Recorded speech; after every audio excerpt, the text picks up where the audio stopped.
Hello friends, how are you? Today I am going to discuss the important judgment of Hon'ble Supreme Court, wherein it has been specified that if the accused is the husband and he is prosecuted in a case concerning with dowry harassment, it may be of Dowry Harassment Act or maybe a case of 498 IPC. But the key point is that whether while enlarging the accused on bail, the court could ask the accused to deposit certain amount in the name of wife if such conditions are imposed, whether it will be the violation of Article 21 of Constitution of India or not. If yes, then what should be the appropriate order? So these are the basic questions usually arising in our mind. So all these questions has been answered by Hon'ble Supreme Court in a recent judgment which I am going to discuss with all of you in the present class. So please have a copy and pen with you. Whatever I am going to narrate you, please note down the same so that if you are having the issue, it could be resolved easily by the virtue of citation of Hon'ble Supreme Court. So topic is quite important. Please have a patience and listen each and everything carefully to have the complete conceptual knowledge. So let's move on the screen. Friends, judgment is passed by the Hon'ble Supreme Court. It is a recent judgment and it is pronounced on 18th of October 2022. The concerned party is Ravikant versus State of Jharkhand. In that case, the court also interpreted the scope and ambit of section 482 of CRPC, means the inherent power of the High Court and when this power is to be exercised. You got the point now? And apart from that, the accused cannot be made liable to pay any compensation to the victim, and even such conditions could not be imposed by the concerned High Court while exercising the inherent power or while enlarging the accused on anticipatory bail. If it is imposed, it is totally unreasonable. And apart from that, if such conditions are imposed, what will be the fate and how to remove such conditions? That is the fundamental points to be known by each and every Indian so that he or she could secure his or her rights in case of any trouble. So in this case, first you will find that the keyword is used leave granted. Leave granted means the matter require the constitution to prevent the miscarriage of justice. Got the point now?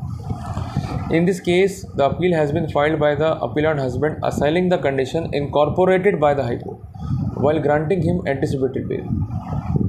Void its order, that is 15th of Feb 2019, indicating that for pre-arrest bail means anticipatory bail, he has to deposit demand draft of rupees 10 lakh as interim compensation in favor of his wife, that is respondent number 2. The basic facts are that the marriage between the parties has been solemnized as per Hindu rites and custom. The marriage has been solemnized on 11th of June 2015. Due to matrimonial differences, an application was filed by the appellant seeking dissolution of marriage that has been filed on 8th of July 2016. And respondent number 2 also instituted a criminal complaint against the appellant bearing number 2233/2017, and it has been filed on 27th of July 2017, and it has been submitted before the Chief Judicial Magistrate, which was later converted into FIR. And finally, on 22nd of Feb 2018, for the offences under section 498A, 120B, 323, 324 of IPC with section 3/4 of Dowry Prohibition Act, FIR has been registered. Being a non-cognizable offence, the appellant approached the court by filing the application seeking the pre-arrest bail. The High Court granted the pre-arrest bail on the premises that the appellant shall resume the conjugal life as stated in para number 8 of the bail application, and apart from that, the court observed that once the parties are into matrimonial discord and instituting inter se proceeding, in that scenario, it is necessary for them to understand each other so that they could restore the conjugal right, otherwise it would not be possible. So at this point, the High Court also exercised this power as per section 482 of CRPC and direct the concerned appellant to submit a demand draft for rupees 10 lakh as interim compensation. So there are two orders. Once the bail is granted, number 2, he has to deposit 10 lakh rupees as a precondition to have the benefit of pre-arrest bail. The counsel submitted that it is totally unjustified because the basic rule is of bail, not of jail. So if conditions are imposed, it has not been followed up. In that scenario, the accused will not be able to enjoy the fruits of pre-arrest bail.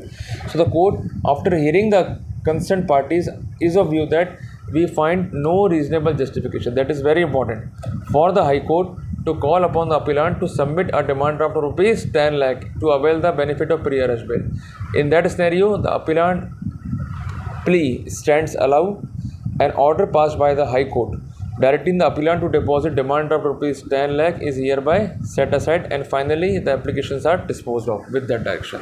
So friends, by the virtue of this video, it is quite clear that no such conditions can be imposed. If it is imposed, you have a right to move before the same court by the way of recall petition, and if it is not removed, then you could move to the higher court like High Court or Supreme Court for the removal of same. I know that it is not an easier job, but if you want to enforce your right, you have to move.